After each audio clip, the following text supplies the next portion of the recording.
Well, hi, friends. Welcome back to No Matter What, or if you've never been here before, my name's Hannah Seymour, and usually on No Matter What, we have conversations with different folks just about how to trust in the goodness and the character of God no matter what, no matter what's going on in your life, how to be the man or woman God created you to be no matter what's going on in your life. And today I'm doing something a little bit different. I started reading this book called The Art of Asking Better Questions by J.R. Briggs. And JR is actually going to be on, I think his episode will be next week. But as I was reading this book, I thought, I've never done a Q&A episode on No Matter What. So I asked a couple times over the last few weeks for you guys to submit questions. I have a bowl of 14 questions, and I'm just going to toss them around. I've printed them out and folded them up in this bowl, and I'm just going to pull a few out and we'll just see how this goes. I don't know. If you guys love this episode, please let me know and send me more questions you want me to answer. And if you guys don't love it, I assume I'll hear crickets and I won't do this again. I'm kidding. I think this will be fun. But I did think I would start with the very first question as the question I ask every guest that we have on No Matter What. And that is to tell us about your 16-year-old self, who she was, her hopes, her dreams, what she thought her life would look like. And then if we put her in a time machine, what would she think about your life today? So I think this is just such an interesting, reflective conversation. At 16, oh my goodness, there was a lot going on with me at 16 years old. I was the senior pastor's eldest daughter at a mega church. And so everything that would imply on the good Christian performance side is who I was. So I was a leader in the worship team. I led Bible studies. I also was very involved in musical theater. That was kind of my big interest. I took voice lessons, I took piano lessons, but I cared very much about what everyone else thought of me. I cared very much about portraying just this image of looking kind of perfect, to be honest. I put a lot of pressure on myself to be perfect. I worked really hard to get good grades. I was not a 4.0 student. Actually, I wonder what I ended up because I did take AP classes that, like fudges your it fudges your GPA a little bit. But anyway, I did work hard to just perform well and to look really good on the outside. 16 was probably the beginning of a slippery slope for me into perfectionism in a way that started giving me deep anxiety. Eventually, I would say mild to pretty moderate, actually, depression, um, and really started struggling with kind of the theology that I had created for myself, believing that I had to do things to earn God's love. And if not to earn his love, then to at least earn him liking me. I knew that God loved the world. And so by default, he must love me. But I did not think that he liked me.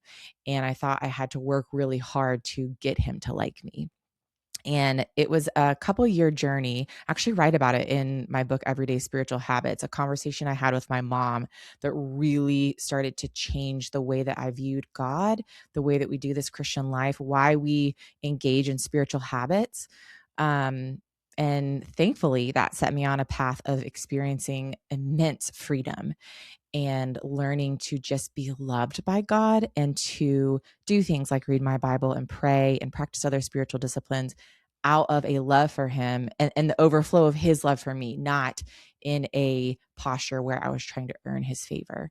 But at 16, let's see, I was not sure that I wanted to have kids. I was the oldest of 4 kids, and our house was crazy in a great way with 4 kids, but I was not sure I wanted that.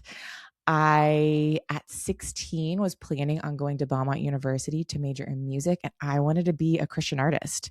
That is clearly not what my life is, but ironically, I did end up going to Belmont for 1 year, and then I transferred back in state to go to a public school, to go to James Madison University. But I eventually landed in Nashville. As you probably know, that's where I live, outside of Nashville. And I came here to work at Belmont. So it's kind of funny how I think the Lord wove a lot of things into my life at 16 that I'm really living out today. So wasn't sure about kids, wanted to be a CCM artist. Let's see, what else would I have hoped for at 16? I guess I'm living where I thought I would be living, in the Nashville area. So I think if I plopped my 16-year-old self today in my life, she would be appalled that I drive a minivan and that honestly I love it. She would be surprised that I am married with 3 children. She would definitely be surprised that I'm not a CCM artist and that I don't sing or play or use that at all anymore. Um, she wouldn't be surprised. I think writing 2 books, being a podcaster, all of these things would kind of add up to, oh, I see some experiences and interests and skills that I had at 16, and those are just expressing themselves in ways that I didn't maybe imagine for myself at this age. I think there would be an equal measure of surprise and like, oh yeah, this totally tracks. This totally adds up. And that makes me smile. I remember after my first book was published, my mom was digging through, some of the things she had saved from my childhood. And I had forgotten and noticed this crazy thread of I had won multiple writing contests from like third grade on. I submitted a story to Guidepost when I was in high school, and that gave me a writing scholarship for college. And I had never imagined that I would write a book. I mean, it's just kind of funny how these little things just show up throughout your childhood and your lifetime of God just like giving you these arrows and pointing, like, I've put this in you. You're going to keep using this. Okay, well, let's get to y'all's questions. Let's see. I have not prepped answers for any of these, so we'll see how this goes. This is going to be like the most raw, real, no matter what. Because I'm also going to try to not edit maybe it at all. Okay, gosh, right off the bat, how do you know you're ready for motherhood, and how do you prepare? And shoot, I realized I didn't save names of people who submitted this, so I'll try to do that if I do this again. Just the first name. I won't. I won't totally declare your identity to everyone. Okay, how do you know you're ready for motherhood, and how do you prepare? So, as I already kind of mentioned, I didn't know that I wanted to have kids, and so I think when I dated Tyler, my now husband, and I knew he really wanted to be a dad. He really wanted to have kids. So as we dated, I knew if we continue in this and if I marry you, I'm definitely having children. Like this is important to you. So that's what I'm signing up for. And if I decide for myself that I don't want to have kids, then we need to end this. So I kind of knew pretty quickly going into that relationship, like, nope, I think this is the guy that I want to hitch myself to for the rest of my life, which means I'm going to have kids. But that said, I was not really ready to start trying to get pregnant or have kids. And that was a conversation for a while with us. I remember sat down with a couple when we were in Israel, and they were younger than us, but had been married for much longer than us because they got married at like 22 and Tyler and I got married at 30. And we're asking questions like, Hannah, what's the hesitancy? Are there things that you want to accomplish before getting pregnant? And so that was actually really helpful. I identified a handful of things that I wanted to do before having a baby. And some of those things were in my control and some of them weren't. But even to say them out loud and kind of go, okay, I want to chase after these things that are in my control. And, it was helpful for me to name some things. So I would say number one, if you're unsure about starting to have a family, I would ask yourself, are there things holding you back or things that you want to do prior to starting a family? Write those things down and start chasing after those things. Um, as far as preparing, I think it's different for everybody. I am a reader, I'm a learner, and when I'm stressed out, I really go into research mode. So I read a ton of baby books, like Baby Wise, Happiest Baby on the Block. I mean, which are actually two kind of opposing philosophies, I would say, on babies. But that's my MO. Like I want to gather information and even be in different schools of thought and kind of try to figure out like what fits me. So that helped me feel prepared because I had no idea what to do with a baby. I was not a baby person. When my friends from work would have babies and come in during their maternity leave so that we could all meet those babies, I would not even hold their babies. Like that, it just was not, that was just not me. I didn't want to hold a baby. Today, if you walk in with your newborn baby, I want to grab that baby and hold it. But that just wasn't who I was prior to having babies. So I guess the thing that I would say to you is be curious and ask yourself questions. What's holding you back from motherhood? And what are you feeling like you need to do to prepare? Maybe you feel like you need to go to therapy and work out your own mother daughter relationship, not necessarily in therapy with your mom, but just processing that. Maybe there are some things there that you need to talk through and kind of figure out what you're going to do differently.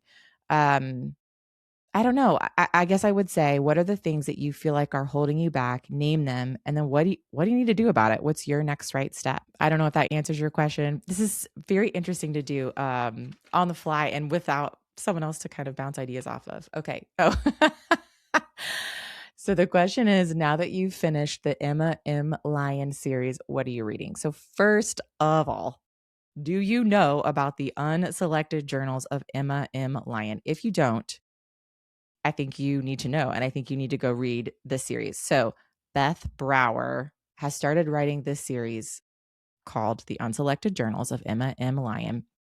It is the most fun, witty, heartfelt, clever, delightful series I have read in a very long time. It is about a 21-year-old single woman in the 1800s. Her parents are no longer living, so she is independent, and it's her journals. And it has brought so much joy to my life reading these little books. She has 8 out right now. I read in an online interview that she has like 20 to 24 maybe mapped out. And so I think that means that she's going to keep us on the hook for years, like decades of getting this full series out. But I think it'll be a series that you love. I think it'll be a series we'll all read over and over again. Anyway, I highly recommend it. It's been one of the most fun things about my summer was reading these Emma M. Lyon books in the beginning. So what am I reading now? Okay. The book I read right after I finished was The Correspondent by Virginia Evans, which I just learned is a JMU alumnus. So that's also where I went, James Madison University. Anyway, I also noticed in her acknowledgments, because I am one of those readers, I read from the very first page to the very last page. And she ends her acknowledgments with a Bible verse from James, which I thought was interesting. So I loved The Correspondent. I would recommend it to anyone who well, almost anyone. If you have recently suffered the loss of a child, I would not read it. That is one of the through lines of that book. And I think that's just a little bit too much for some people right now. But otherwise, it is just so heartfelt. It's a beautiful book. Okay. What does a healthy friendship look like for you in this season of life? I'm wondering if you've read Everyday Spiritual Habits, and that's why you're asking this. So I write about I have a whole chapter on friendship and everyday spiritual habits. Most books on spiritual disciplines talk about community and fellowship, and I kind of pare that down to the idea of friendship. We need really good friends that point us towards Christ, that sharpen us, that encourage us, that are helping us go deeper in our walk with the Lord. But I was saying how the season of life that I'm in, but even more so a few years ago, when you have lots of tiny kids, my mom calls it the lonely years. Like it's just so hard to A, find time to connect with other women, B, to have the energy to connect with other women. But we really need other women during that season. You need people outside of your spouse. So for me, honestly, what a healthy friendship looks like right now are friends that I can pick up right where we left off, are friends that believe the best in me. Like they don't feel like I'm ghosting them, or if I don't respond to a text, they don't get offended, or, like a friend who's confident in who they are in our relationship and really just like take me as I am. I mean, I think that's what we all need, right? Yeah, I would say friends that have a lot of grace for me and my busyness. Like I would love nothing more than to be texting with friends all day and talking on the phone, or, having girls' nights all the time. But your life is probably a lot like mine. Like there's just not a lot of margin for that. And so friends that want to go deep really fast, give me grace, believe the best in me. Yeah. And I would say friends that are confident in themselves, that they know what they are chasing after in life right now. Like, I just want to link arms with women who are running after Jesus, who are trying to love their husbands well, who are trying to, love their kids well, but not like obsess over the childhood that they're giving their kids or obsess over the way they're parenting. That might be a different answer for a different question, but I read a book a long time ago called The Blessing of a Skinned Knee. And one of the things she talked about, this was a psychiatrist who wrote this book. She said that kids that grow into adults and thrive the most, they had average childhoods, average educations, average parents. The ones that are given the best of everything actually struggled more as they grew into adulthood. And so I love reminding myself of that. My kids, I just need to be average. Oh, well, speaking of, the question is, how do you handle mom guilt? So, this is a great question. I used to experience a lot of mom guilt early on when my kids were babies and I was leaving them as babies. I had the joy, treasure, honor, gift of, in the beginning, my firstborn, my mother-in-law was the one who watched him when I worked 3 days a week. And that slowly transitioned to them going to, a Mother's Day out 2 days a week. We had a nanny, Lolly. I don't know if she's listening. Lolly is still one of the greatest gifts. I'll cry. Greatest gifts that God gave me in that season of motherhood. My kids still are sad that she does not nanny for them today, but she got married and has her own kids now. So, she's got better things to do. But God was very gracious to me in the ways that he provided so that I could go to work outside the home and leave my kids in really great situations with people that really loved them. But I still had mom guilt. And I just the other day saw a video I had recorded. I guess I'd posted it on Instagram about how my one or two of them were just screaming, crying while I left for work. And I don't remember who was even home with them at the time, but I had to tell myself in that moment, like, I am confident that what's taking me out of the home right now is one of the things God has assigned me to do. So I have to walk in obedience in that. And look, my kids are not neglected by me. They are deeply loved by me. They don't always like it. They still don't always like it when I have to go to work. That's okay.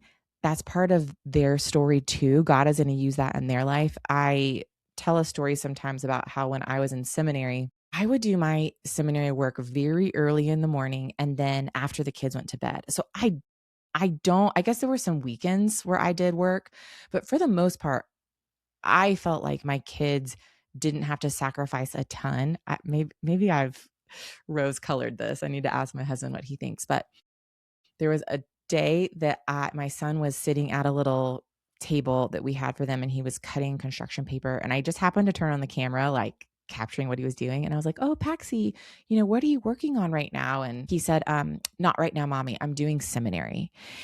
And it was sweet, but I thought, oh, like they are feeling the sacrifice of sometimes I am not able to focus on them and what they want because I have something else that I'm needing to do, what they call as doing seminary. But just trusting that like that is part of God's story for their lives too. I don't think it's right for kids to be the epicenter of the home. I don't think it's right for them to feel like your world revolves around them. I guess if you're experiencing mom guilt, the first thing I would ask is like, what's the thing that's taking me away from them right now? And do I feel confident that God is asking me to do that thing? And if the answer is yes, then I think it's just prayerfully, I try to walk forward in life with all the things that I feel like God is asking me to do and juggle. I walk forward with an open hand. Like if he wants me to stop podcasting tomorrow, I want to be ready to stop podcasting tomorrow. If he wants me to stop working, I work 2 days a week now, which is a joke, but I feel like I could still work. I joke a lot. Like I have a lot of full-time jobs that I treat as part-time jobs. And that is my number one problem in this life. But I want to walk open-handedly always so that if he asks me tomorrow to lay any of those things down, I'm just ready to lay those things down. So I don't know. I don't know if that answers your question. I guess my first step always is to respond to any of those situations with curiosity and ask questions. So why am I feeling mom guilt? And then what is the thing that's taking me away from my kids that's causing the mom guilt? And do I feel confident that that's what God is walking or asking me to walk in right now? And listen, I have DM'd with women who are saying like, I would quit working tomorrow and be home full time with my kids if we could financially afford that. So there's two things here. One is maybe that is like when you and your husband sit down, it's like, no, we need this income. And so even if it's not what you want, it's like, no, this is how God is providing for our family right now. And so I'm going to keep being obedient in that. But maybe one day you have a spouse that goes, you know what? If you really want to stay home, let's figure out how to make it work. And then the question is, are those sacrifices and ways that you're going to have to, change your life financially? Is that worth it to you? And is that what God's calling you to do? I don't know. I mean, that's something that you and the Lord and your spouse have to figure out together. But I just say always respond to yourself in those situations with curiosity and ask yourself questions. Okay, so speaking of another question, what did you and your husband intentionally do to get through the roommate stage of marriage with young kids? I love this question. The first thing I'll have to confess is the easiest thing we have done, and it's easy for us and so hard for other people, is we have a date night every Thursday night, pretty much without fail. The reason this is easy for us is because my parents live in town. And when we had our first child, they said, we are going to once a week babysit for you. And so we chose Thursday night. So truly, for the last almost 9 years, we have had a date night on Thursday night because my parents come over and they babysit my kids. And it is one way that they bless us. It's also a way that they have, consistent, continual playtime with my kids. My parents think a lot about how they have a role in discipling my kids, and they're very intentional with that. And so, that's another way that they do that is every Thursday night they come over to spend time with my kids. So that's number one for us. And I know that that is not, you know, always easy for everyone to do. So other things that I've seen other families do is they swap. Like if you have some best friends who have kids similar age, could y'all swap Thursday nights? And like, hey, you drop off your kids every other Thursday at my house and you pick them up and you take them home to tuck them in bed. And then vice versa. You have my kids every other Thursday night. Or are there 3 or 4 of you? I mean, that might get crazy, but, is there some way that you can kind of co-share that babysitting? My parents also, I know when I was younger, they would have a lunch. They couldn't always do evening date nights, but Fridays a lot of times or another day of the week, just depending on kind of usually my dad's season, um, they would have a lunch date. And so once a week they were having lunch together and just using that time to connect as, husband and wife and friend and not mom and dad. Because I think when you're always in your home and your kids are always around, it's easy to be roommates. It's really easy to just be mom and dad and not, oh yeah, we were two just man and woman who used to be best friends and fell in love and loved spending time together. And how can you, get to that version of yourself? And then the other thing I would do is ask yourselves what's something that we can do just to bring fun back into our relationship. I think the roommate thing, my husband and I are incredible roommates, incredible business partners that we run a tight ship in our house. We do it really well together. And so I think a question I'm constantly asking is like, where is the fun? Because it's really easy for us to like be businessy as far as like parenting, the house, all these things that we do. And I want to keep having fun with him. So that's a question that I ask myself a lot. I was like, just what are activities? What are things we can do? We're having fun with each other, obviously with our kids too. But all right, what else does this bowl of questions have for us? I'm thinking about going to seminary. Got any advice? I wish that we were sitting across a table from each other having coffee because I have about 100 questions for you and not a lot of answers right now for you because I want to know, why do you want to go to seminary? What's your goal? Are you thinking brick and mortar? Are you thinking online? Really, I think the heart of it is like, what's the purpose? There's a lot of ways to grow in your education and theology and doctrine. There's so many free online resources that you don't need a seminary degree, but maybe you want one. I mean, I obviously wanted one. So I guess I can tell you a little bit about why I chose to go to seminary. As someone who wants to be writing content that teaches the Bible and, teaching the Bible from stage, I take James 3:1 very seriously, which is a warning to becoming a teacher and that you'll be held to a higher standard. And so I have just always kind of known that's something that I would want to do to put myself in a system that is training me and just teaching me, I guess, better than I could teach myself. I also love to learn and I love school. So it was not a chore for me to do seminary. It was a joy for me to do seminary. The seminary I chose to do is called Redemption Seminary, and it is the only fully online accredited seminary in the country right now. They have a really great program. You have a mentor professor for every class that you take, and you meet with that professor every single week and discuss the content that you learned that week.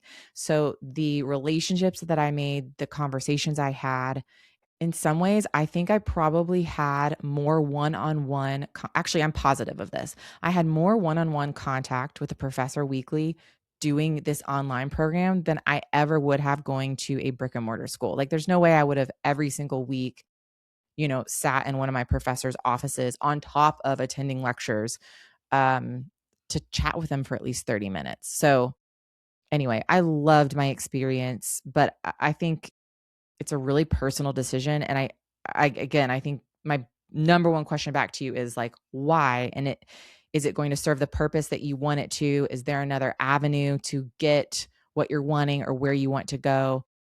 But I loved Redemption Seminary. I very much want to go on. I would like to get a PhD in biblical exposition. I thought I would keep going as soon as I finished my master's and decided that that was not what was best for me or my family. So I took a break. I don't know. Let's see, this episode comes out July 14th. So yesterday, July 13th, I had my 42nd birthday. And I mean, it may not be until I'm in my 50s that I end up getting that PhD, but again, open-handed. This is something I want. This is something that I think God will say yes to, but I want to walk open-handed with it. Okay, let's see. This question says, what's one thing you and your husband do differently now compared to year one of marriage? And I'm laughing because my immediate thought is sex. And I don't know, this show is usually really rated PG. I will say I very quickly became the friend who would tell other newlywed friends, like, hey, if you need a friend to talk about sex, I'm your girl. Like, I will answer any questions you have. I will talk openly. I just don't think we do it enough in the church. And like, where are you supposed to go? Because you should not be Googling it. That's what I can tell you. But anyway, so, I mean, to be like so real, and I'll have to make sure Tyler Seymour approves me talking about this. But one of our things, our first year of marriage, our goal was to have sex every single day. And neither of us had sex prior to marriage. And so for us, this was like like, let's keep doing this together and figuring this out. And it gets better and better. But there is an idea, like, if you only have sex once a week for your first year of marriage, well, that's only 52 times. But if you have it 365 times, like, that's just a lot more practice. Um, so anyway, and so now obviously we have 3 kids. We've been married. Oh my gosh, how long have we been married? 11 or 12 years. This is bad. I am the spouse in the marriage that doesn't remember anniversaries, birthdays. I mean, I'm working on it, but let's see, we got married in 2014. So it's been 12 years. Um, anyway, I mean, so that's a big one. And so, now it looks differently. So, okay, here's the challenge I'll give you. If you are married and listening to this, I dare you to tonight, after the kids have gone down, turn to your spouse and ask them, in your ideal world, how frequently would we have sex? And say, like, you can say whatever you want. I'm not gonna, I'm just curious what your number is. And you think about what your number is, what your frequency is. And then it's probably not going to match up. And then talk about, okay, like, do we need to, what would it look like for us to find a compromise in this? Because I can almost guarantee one of you wants it a lot more than you're having it, and the other one is probably fine with what's going on. Anyway, but it's a worthwhile. I should probably honestly ask my husband. I have that check-in, I would say almost annually around our anniversary. We always spend a day where I just throw questions at him and myself. I am the question asker in our marriage. And, we always talk about sex in some way. The other thing that I would say about sex in marriage is a friend gave us this rule, and I love it, probably 2 years ago now.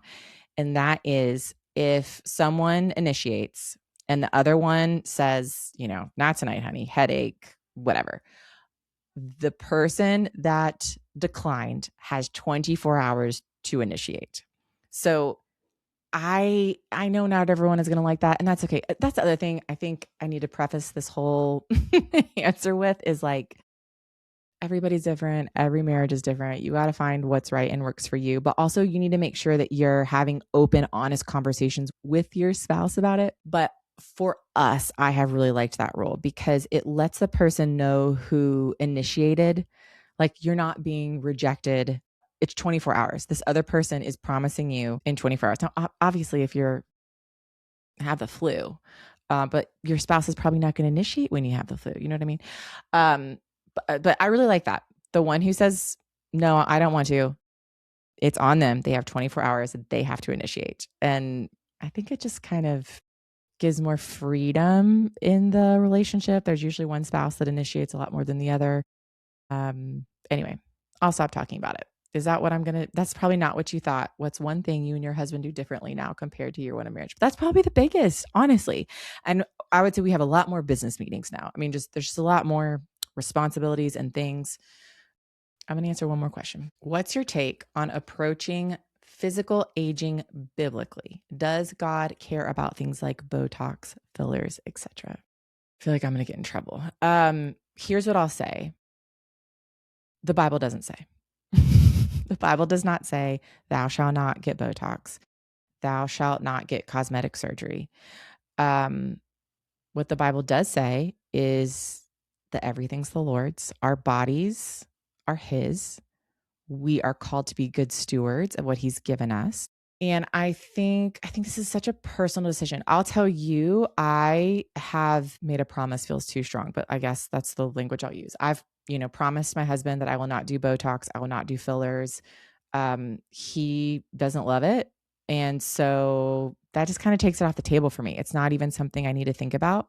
I'll also say my mom has done an amazing job of modeling what it looks like to age gracefully. My mom still dyes her hair, but like, she's like, I have wrinkles because I'm almost 70 years old. This is what it looks like. And I'm really grateful she's given me that example. And therefore I want to give that same example to my daughter. That said, I'll be brutally honest. I've had cosmetic surgery. I have lots of friends who've had cosmetic surgery for a variety of reasons. And I am obviously not against that.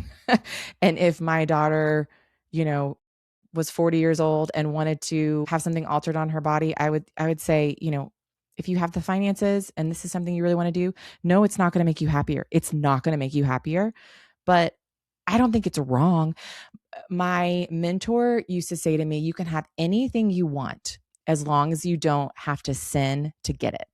You can have anything you want as long as you don't sin to get it. I think when it comes to this kind of stuff, it's going back to being curious and asking yourself questions like, why do I want Botox? Why do I want filler? Is it a sin? It could be sinful for some people. Their motivation could be sin. And for others, it may not. And it's really between you and the Lord. And so same thing, like when I guess this is a tell-all episode. I had an abdominoplasty. So I had my abs pulled back together. I had 3 C-sections. I really did not like what that C-section scar and the incision and the stitching over and over, what that did to my stomach. And so I had it fixed. I had my abs pulled back together and I had that fixed. Did it make me happier? No. Am I glad that I did it? Yeah. But also we had the finances to do it. We didn't have to go in debt to do it. We didn't put it on a credit card. But as I walked towards having that surgery, I was very prayerful about it and was asking, Lord, show me if this is sin. Show me if I'm wanting this in a way that is not pleasing you. If you don't want me to do this for any reason, again, walking forward with open hands of like ready to drop it the second that God says, do not go, do not pass go, do not do this, drop it. And again, I have plenty of friends, probably more that get Botox and fillers than don't, right? I bet you do too. And maybe it depends on where you live, but I'm not mad at them. I don't judge them for that. I honestly don't really think about it. Like, that's their life, their body, their choice. As for me, I'm not going to do Botox and fillers again. it's easy for me to say I'm not going to because my husband doesn't like it. But also, I just love this idea of showing my daughter, like, it's okay to get old. It's okay to look old. I want to look, 70 when here's the other thing. I've got really good genes. My mom, who is almost 70, looks incredible. I just told you I turned 42. The amount of times I tell people how old I am and they're like, what? I have young kids too. And I think that helps. People assume I'm younger because my kids are younger. But, um, I don't have a ton of gray yet. I haven't had to really deal with that. Maybe I'll dye my hair. Maybe I won't. I've kind of talked about doing highlights in a way that just kind of allows me to like the gray and the highlights blend in. I don't know. We'll see. It's one day at a time. What I do know is you can have anything you want as long as you're not sinning to get it. I think that's a good rule of thumb. Okay, still got other questions in here. I'll save these. If you have questions for me, and if we like this episode format, I guess I'll do it again. You can send me questions at hello@hannahseymour.com, or if you're listening to this on Spotify, you can comment on this episode and submit a question, or you can DM me and send me a question. I don't know. I guess I need to find some way to collect questions in a direct way if we keep doing this. But I hope you guys enjoyed this episode. Let me know if you did, or let me know. Truly, you can be like, hey, love you, but I think you're better at interviewing people. That's fine too. I welcome that feedback. Next week, I think the plan is J.R. Briggs will be on talking about his book, The Art of Asking Better Questions. This is a passion of mine. Let's ask better questions of ourselves, of the scripture, of each other. I think it gives us a deeper, richer, more meaningful life. And I'll be back next week. Thank you guys. Love you guys. See you soon.